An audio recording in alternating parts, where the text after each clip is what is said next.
안녕하세요. 10분 동안 10분 즐기는 딥러닝의 에드입니다. 지난 시간에 이어서 이번 시간에는 베리에이셔널 오토인코더의 수학적인 증명에 대해서 한번 진행해 보도록 하겠습니다. 지난 시간에 한 것을 잠깐 살펴보자면 px는 pg 곱하기 px 기분 g를 g에 대해서 적분한 것과 같다 라고 놓은 것에서부터 시작하여서 ELBO라고 하는 에비던스 로어 바운드까지 유도를 해봤는데요. 데리베이션 2는 같은 증명입니다. 똑같이 에비던스 로어 바운드를 뽑아내는 건데 다른 방법으로 한번 증명해 보겠다라는 것입니다. 그래서 데리베이션 2에서는 px라고 하는 것은 px다. 이건 당연한 등식이죠. px는 px다 라는 것에서 출발을 하게 되는데요. 보시면은 지난 시간에처럼 로그를 씌워줍니다.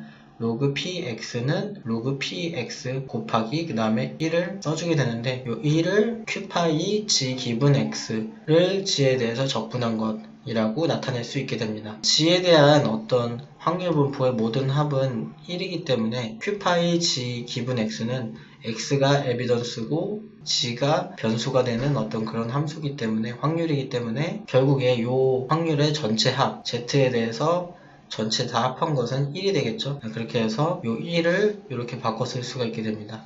그리고 이 로그 px 같은 경우는 x에 대한 것이기 때문에 g에 대한 적분을 하는 이 안으로 들어갈 수 있게 됩니다. 그렇게 해서 이렇게 나타낼 수가 있는 거죠. 다시 이번에는 이 px를 바꿔줄 수 있게 됩니다.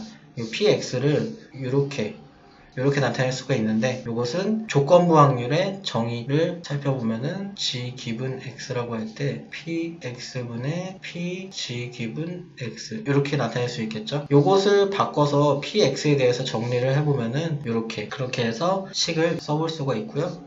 그 다음에 이것을 다시 요 pg하고 x가 같이 일어나는 확률 pg 기분 x 요거를 그대로 두고 그 다음에 요 사이사이에다가 q파이 g 기분 x라고 하는 확률을 추가할 수 있게 됩니다. 사라지면은 없어지게 되겠죠.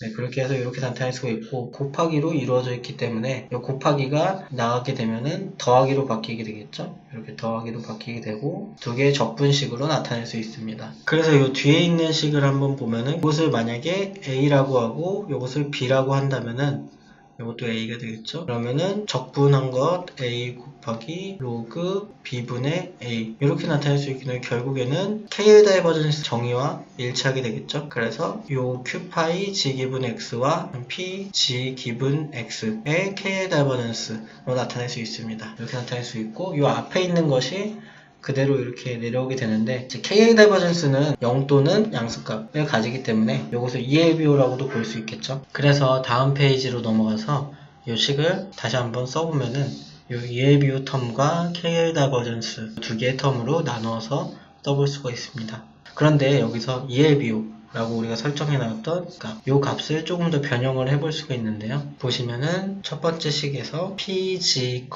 X g와 x가 같이 일어나는 확률을 pg 곱하기 px 기분 g로 바꿔볼 수가 있습니다. 이것도 마찬가지로 조건부 확률 pg 기분 x는 pg분의 x 조건부 확률의 정의를 활용해서 이것을 남기고 이렇게 곱해주면은 이렇게 바꿀 수가 있겠죠. 그래서 이렇게 변형을 해준 것을 쓴 식이 바로 이 식입니다. 다음에는 두 개의 텀으로 나눠볼 수가 있는데 g하고 이렇게 g하고 q파이 g 기분 x라는 이 두 개의 식과 p x 기분 g라고 하는 것으로 나누어서 써볼 수가 있습니다. 이 두 개 사이는 곱하기가 되어 있는데요. 그래서 맨 처음에는 이렇게 플러스로 나눠지게 되는데 이 식을 먼저 써보면은 p x 기분 g의 로그 씌운 것에다가 그 다음에 곱하기 q파이 g 기분 x 이렇게 써볼 수가 있고요. 그 다음에 더하기 로그 더하기 할 때 그냥 이렇게 써주는 것이 아니라 이 두 개를 역수를 취해주면은 마이너스가 되기 때문에 다시 이 플러스 기호가 마이너스가 되고 pg분의 q파이 g 기분 x 이렇게 나타낼 수 있게 됩니다. 그것을 로그 씌운 것에다가 곱하기 q파이 g 기분 x 이렇게 나타낼 수가 있는 거죠. 그래서 여기 있는 요 텀을 다시 보시면은 요것을 a라고 하고 요것을 b라고 한다면 결국에 이것도 KL 다이버전스 식과 똑같게 되는 거죠. 그렇게 해서 마이너스 Q파이 G 기분 X 하고 PG의 다이버전스를 뺀 것인데, 보시면은 요 식도 expectation 식으로 바꿔볼 수가 있습니다. G에 대한 식이기 때문에 이것도 G에 대한 분포 확률이 되니까 결국에는 요 Q파이 G 기분 X에 대해서 그 다음에 로그 PX 기분 G를 평균한 것, 요것이 되겠죠. 그래서 ELBO 식을 이렇게 변형할 수가 있는데, 이것을 보면은 데리베이션 1에서 살펴보았던 ELBO, 데리베이션 1에서의 ELBO와 갖게 되는 거겠죠. 그래서 식을 한번 다시 정리해보면은 로그 px는 로어 바운드보다 크거나 같은데 expectation q파이 g 기분 x 로그 px 기분 g 빼기 KL 다이버전스인데, 어떤 것의 KL 다이버전스냐, q파이 g 기분 x와 pg 이 두 개의 KL 다이버전스를 뺀 것과 같다 라고 표시해 볼 수가 있고, 그 다음에 이것을 배치 사이즈 하나가 아니라 여러 개로 계산을 한다 라고 한다면 여기 시그마가 붙겠죠. 시그마가 붙는데 마이너스 시그마를 해주면은 부호가 반대가 되겠죠. 부호가 반대가 됐으니까 이 ELBO를 최소화하는 파이를 찾자 라고 식을 세워볼 수가 있습니다. 그런데 우리가 데리베이션 1과 데리베이션 2를 통해서 도출했던 ELBO에는 한 가지 문제점이 있는데요. 바로 백프로파게이션을 했을 때 미분이 불가능하다 라는 점입니다. 보시면은 이 expectation과 KL 다이버전스 텀이 ELBO인데요. 우리가 도출했던 이 ELBO 식을 다시 한번 살펴보면은 이렇게 바꿔서 볼 수가 있습니다. 그런데 이것을 계산하기 위해서는 몬테카를로 에스티메이션을 사용을 해야 되는데요. 사용을 하게 되면은 이 L1개라는 샘플에 대해서 L분의 1을 취하고 그 다음에 L까지 해서 로그 px 기분 g 이런 형태를 띠게 되는데, 여기서 주목할 점이 바로 G라는 것이 GL이라는 것이 q파이 g 기분 x라고 하는 우리가 기존에 베리에이셔널 인퍼런스를 했던 이 분포를 따르게 된다라는 것입니다. 그렇기 때문에 이 몬테칼로 에스티메이션을 사용했을 때 이 분포에 따라서 값이 나오기 때문에 미분이 불가능하게 됩니다. 여기를 보시면 q파이 g 기분 x인데요. 이 값이 q파이 g 기분 x인데 이 분포를 통해서 나온 값, 이 값은 스토캐스틱한 값입니다. 스토캐스틱하다는 것은 확률적이다 라는 것이겠죠. 어떤 특정한 디터미니스틱한 값이 아니라 확률적인 값이다 라는 거겠죠. 그 값이 디코더를 통해서 결과값을 나오게 되고, 이 결과값이 만약에 x와 어느 정도 차이가 있다라고 한다면 이제 백프로파게이션을 통해서 그 차이만큼의 어떤 특정한 값을 전달하게 되는 거겠죠. 그런데 이렇게 전달을 할 때 보면은 여기 전체가 스토캐스틱한 구조이기 때문에 뒷단까지 백프로파게이션 값이 전달할 수 없게 됩니다. 그래서 이것을 바꿔주는 어떤 트릭이 필요한데 바로 리파라메트라이제이션 트릭입니다. 리파라메트라이제이션 트릭은 G라고 하는 기존의 분포를 뮤하고 시그마, 엡실론이라고 하는 정규 분포로 바꿔주게 되는 트릭을 말합니다.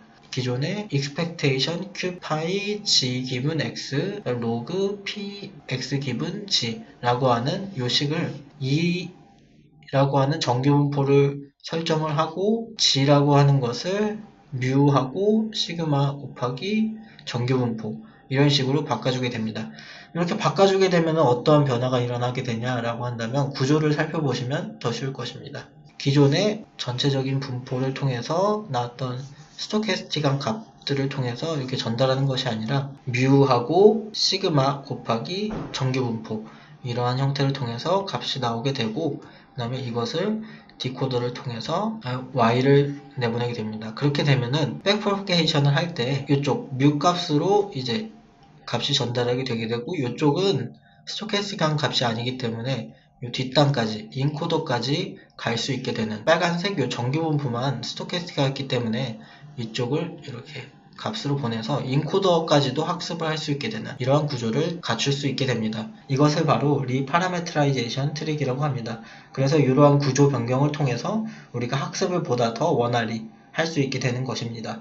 지금까지 베리에이셔널 오토인코더가 어떻게 생겼는지, 그리고 수학적으로 어떻게 증명이 되는지, 그리고 또 어떤 문제점이 있는데 그것을 어떻게 해결했는지에 대해서 살펴보았습니다.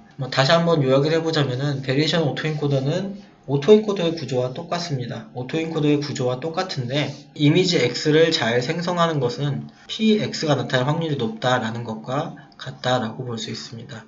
따라서 이 PX를 높이기 위해서 변형들을 해주고 설정들을 해줘야 되는데 신경망이라는 것은 Z 공간을 바탕으로 해서 결과를 산출하게 되는 그러한 어떤 G 기분 X라는 이러한 구조를 가지고 있습니다. 그런데 이 Z 공간이 어떤 디터미니스틱한 값이 아니라 확률분포를 이루고 있다고 가정을 하게 됩니다.